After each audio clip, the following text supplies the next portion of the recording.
Welcome to the Atomic Beer Show. My name is Josh, And I am Don. and we're here to talk about beer.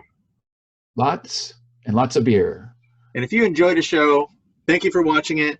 Hit that subscribe button, hit the notification button, and just click a like and let us know that you enjoy watching us on here. Yes. And also, there's a podcast version of the show. Where can you find that at, Don? That is on Apple Podcast, Spotify, Podbean. Did I hit them all? Yeah, and other various locations you can probably find it at. Yeah. Oh, but most important, www.atomicbeershow.com. Oh, yeah. And don't forget to follow us on Twitter, Facebook, and Instagram.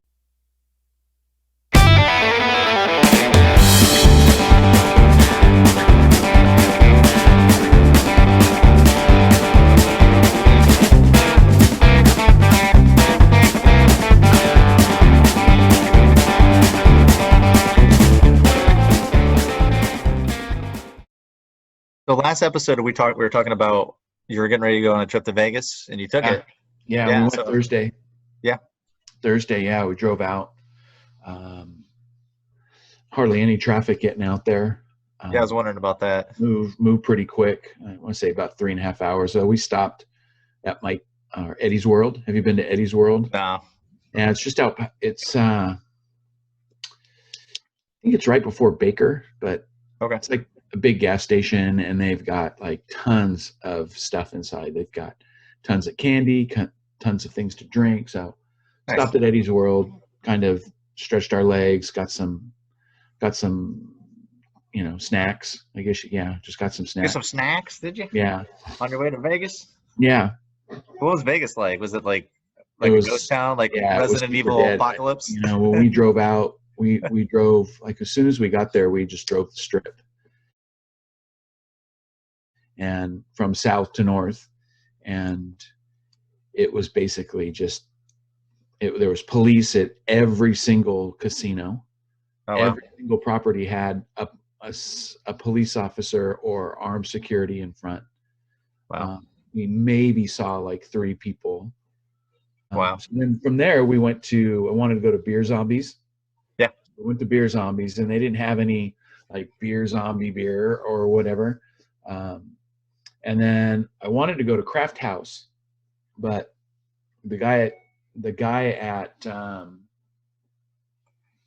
at Beer Zombies said that Able Baker in North Las Vegas was better. So we went to Able Baker, ordered online, and I ordered a Mexican lager, El Peto Loco. The Crazy Duck. The Crazy Duck. And then I also got, which I'm drinking tonight in my limited edition Growler Alert. Growler Alert. Yeah. There you go. This is the chocolate chip honey dip stout. Ooh. So it's a limited barrel release. Okay, tell me the ABV on that one. Because if it's a 10. Don, it's got to be, okay. 10. If it's a Don, it's got to be up there, man. Yeah, well, I had this the other night with dinner. Yeah. And I drank the whole thing. So nice. it was pretty good. I mean, it's right up there with Backstreet's Mexican lager that they do. Very good. Backstreet's just a little bit better, but this still is really good. So I can't wait to get that on ice and take a sip. Nice. So very good.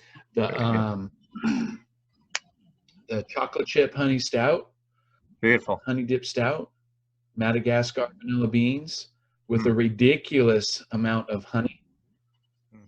And it's a combination of sweet vanilla and rich honey balanced against bittersweet dark chocolate.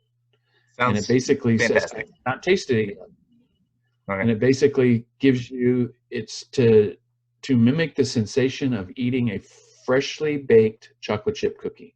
Ooh. So, chocolate chip honey dip stout from Able Baker in Las Vegas. Very nice. So if you're in Las Vegas area, make sure you put an order in, just like all the breweries are doing right now, and pick it up. Yeah, that is gonna be a nice little beer. Oh yeah, it's It's a little bitter, not hoppy bitter, but chocolatey bitter. So it smells like a cookie. Nice. Very good. So So Able Baker out of pretty Las good. Vegas. Actually, then we went to Naked City Pizza. Yeah, Able City of Las Vegas. Then we went to my favorite spot for pizza. We ended up going to Naked City Pizza on Paradise, right by the Thomas and Mack at UNLV. Got a quarter sheet like I always do. Basically 6 pieces. I ate 2, brought the rest home. Nice. Super good. Drove out to Red Rock. Did kind of a little sightseeing tour. Of course, it was all closed, so we couldn't go do any hiking or anything. And then what did we do after that? I don't know. Oh, we went out to like SEMA. Okay. Out to Baker and stuff. Took a couple nice photographs.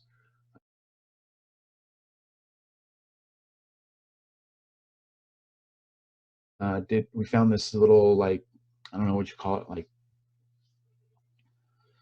livestock area. It's like an old dilapidated ring, I guess, like a wood, not like, it's just like a fenced in area that's kind of fallen apart. And then we were trying to wait for it was full moon, trying to wait for that to come up, but it was so overcast, it's like we didn't even see it. We ended up taking sunset picture. And I posted both of those on my Instagram. So I was pretty happy with them. Sounds like a long day. Those are like the first 2 original photos I've done this year.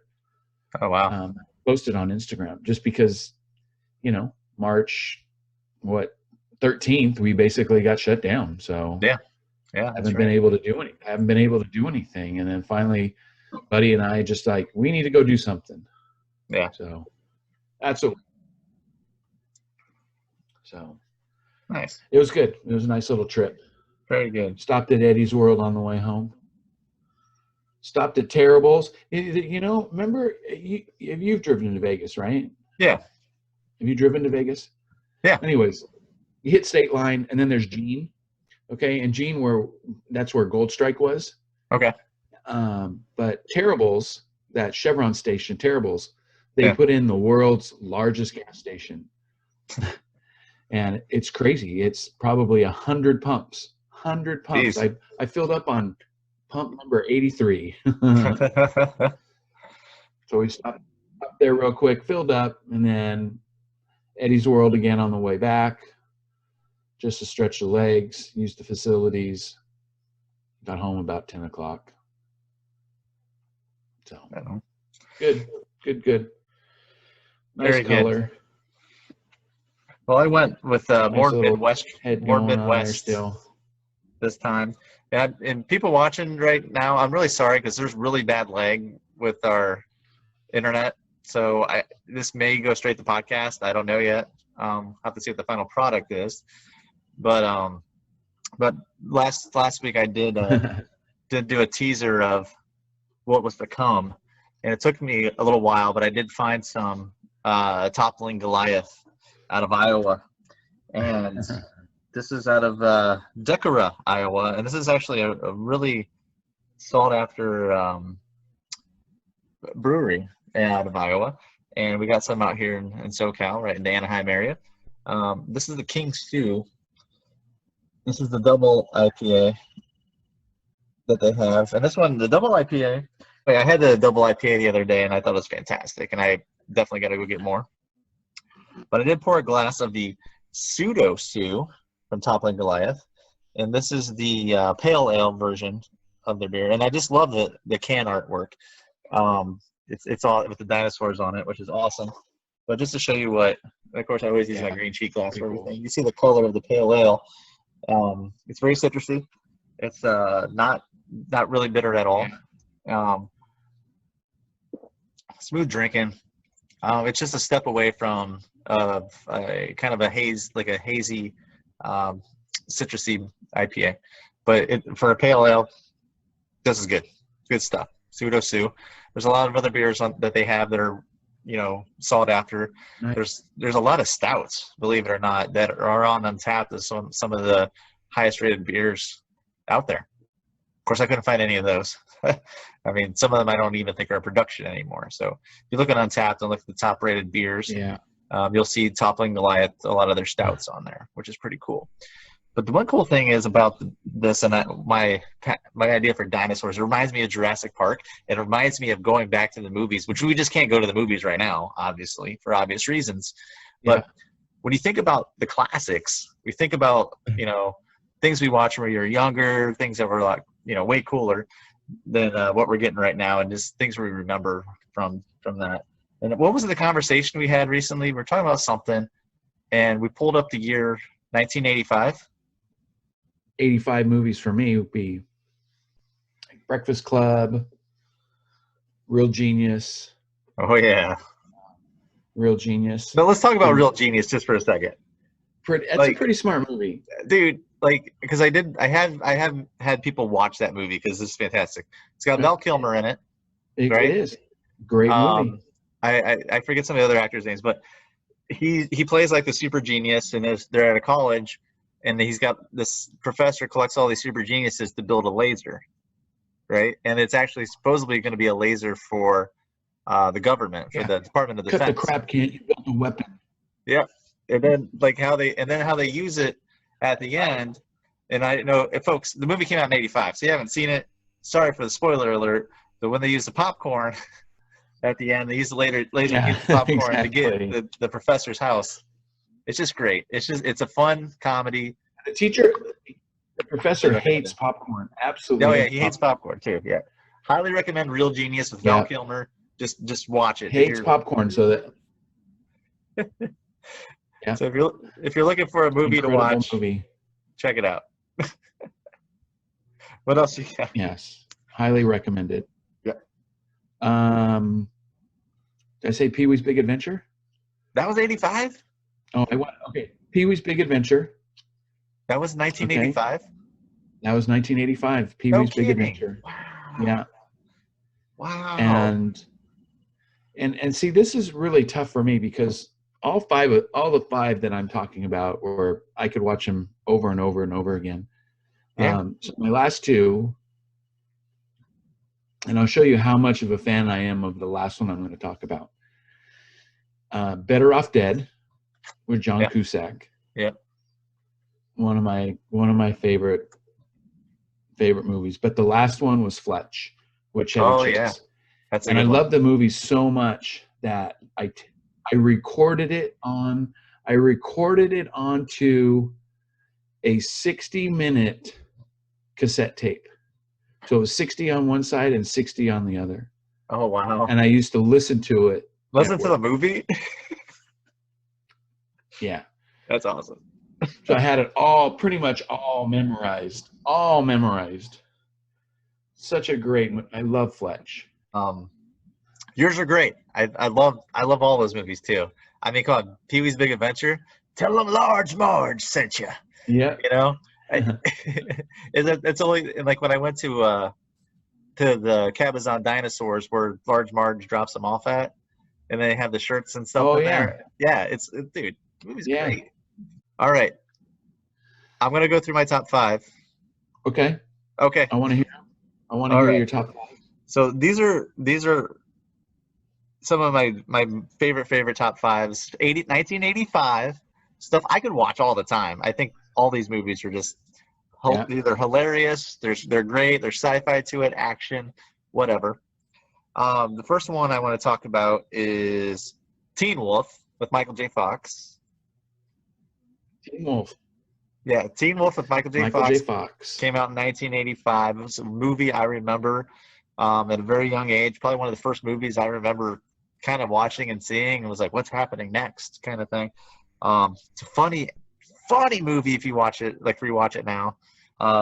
Another one is called Explorers. And I don't know if you know what Explorers is, but it has, if I remember right, River Phoenix is in this movie. I've heard of it. Yeah, so these kids, they're super smart. River Phoenix plays like the real smart kid in it. And I'm so I'm mad at myself for not preparing a little bit better for the other actors that are in it. They're younger kids. I'll have to look and put it in somewhere. But what they come up with this thing where they find like this. He creates like this ball that floats, and he makes it big enough that it goes over like a tilt-a-whirl seat. You know, like a tilt-a-whirl. Okay. So, and he makes like their own spaceship, and they fly to space and they meet aliens and stuff. As a kid back in '85, seeing this movie was just awesome. And and I didn't see it until I got to like VHS. So it was probably like '86 or '87 I actually saw the movie, but it did come out in '85, and it's just a fantastically fun movie to check out.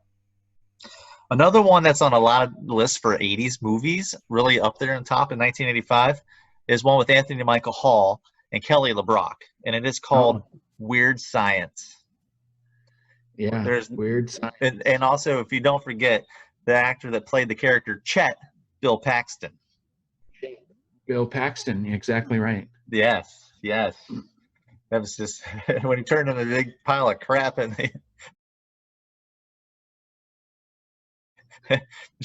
that it's great, good stuff. I mean, the thing for me with the thing with Weird Science for me was, I mean, huge Oingo Boingo fan, and they did the cover song. Right. Yeah. You know? There's a lot of great '80s soundtrack songs that we could talk forever on. I know a guy that would love to hop on that one too. Yeah, I think I know who it is. Yeah. Another one I have is, let's see, it's kind of out there a little bit, but it's one of my favorites. It's just because I am a horror movie fan, and I really enjoyed the movie Return of the Living Dead. It's a lot of people don't. I don't know if they, unless you're a fan of it, I don't know if you know that's where the whole zombies walking saying brains comes from. It was from that. Yeah.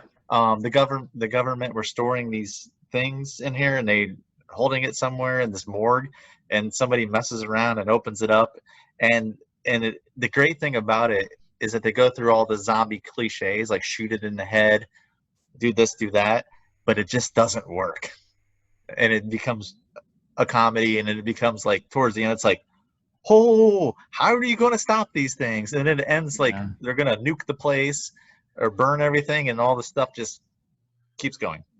Hey, other than a couple more we're going to talk about, my favorite movie from 1985, believe it or not, is The Last Dragon. I mean, I don't know if you remember this movie or not. The Last Dragon? The Last Dragon. A lot of people that I know a lot of people that know this movie, but everybody needs to watch The Last Dragon, especially if you're an 80s action movie fan. Basically, the title character, Bruce Leroy, he's becoming a master, and he's really focused on his craft, falls in love with the girl played by Vanity, may she rest in peace. The soundtrack, there's The Barge, and the Last Dragon's song is great. And then the most important thing people need to realize about this is that you got to get the glow. You got to get the glow, Don. The glow? Yes, because Sho'nuff, he's got the glow. Leroy needs the glow to beat Sho'nuff. I don't remember the glow. When you got that glow, you feel. Oh, come on. I just totally sang on the show for you. 1985, 35 years ago. All right. So everything's 35th anniversary right now for that year, which is crazy to think about. Some of these movies that I watched when I was a lot younger. But there's a couple that are coming out that are bigger than, I think, all these movies we talked about. Am I right? Yeah, no, there's a couple. Yeah. There's a couple. Yeah. And one being Back to the Future. Mm-hmm. I just got finished tonight actually watching Back to the Future Part 2. Oh, nice. Which is the great thing about Back to the Future 2, and I know we're in the 85s and this is not an 85 movie, but just how they orchestrated the whole intertwining of Back to the Future 2 with Back to the Future 1. Right. How they had to cross streams, I guess you could call it. Yeah. Breakfast Club. Oh, Back to the Future, just one of the most incredible like movies. It's almost we were talking about it earlier. Would you not consider it almost one of the perfect movies that Yeah. are out there that you could just watch it over and over and over again? Yeah, it's. I mean, other than like scientific fact and stuff, when you look at the writing, you look at the characters, it's hard to find a flaw in Back to the Future. There's a whole list of perfect movies that are out there that I even consider could be perfect movies that we could talk about on another show. But yeah, I agree. Back to the Future is definitely on that list. I mean, could you see anybody else playing Marty McFly or Doc Brown? Could you see anybody else? What are you looking at, butthead? No, or Doc Brown. Yeah. No. There was a documentary I found recently about the Goonies, and that is the other big movie from 1985. But one of the things about the house is that the lady that lives there now actually kind of changed her ways a little bit. She allows hours that people could come up and take pictures.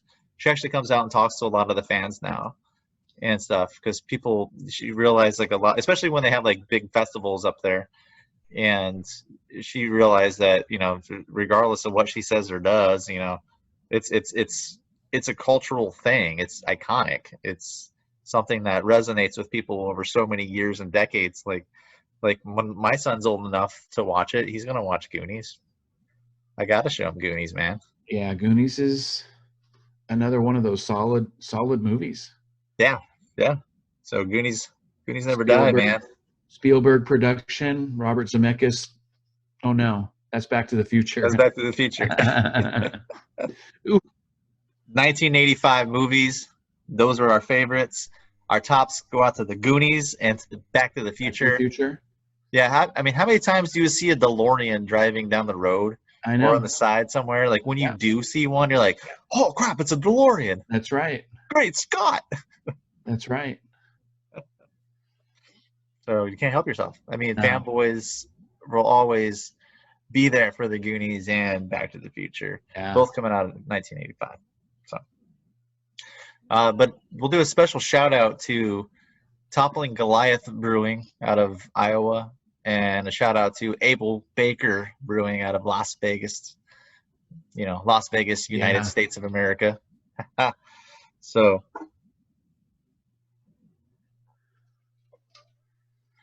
But we want to say, everyone, thank you so much for watching this episode.